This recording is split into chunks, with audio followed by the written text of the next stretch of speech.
Mother's Day. Siyempre, lalo-lalo na sa mami ko.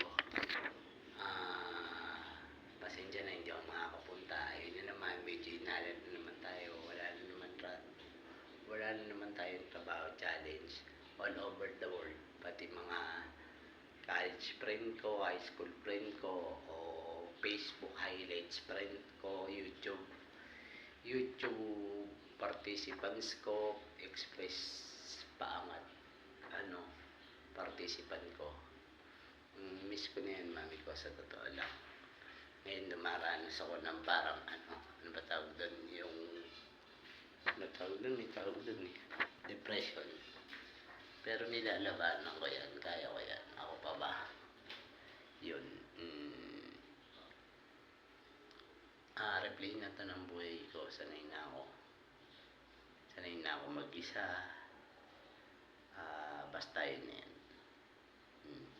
Tanggap na sana, kaso walang pang-requirements. Doon ako nahirapan talaga. May alok yung pinsang ko.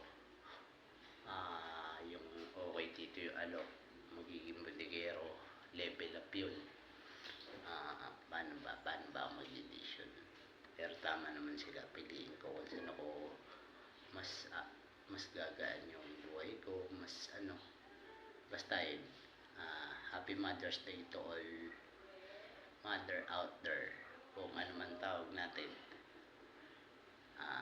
Yun, basta sa mami ko ulit, pasensya na, hindi na naman ako makakapunta.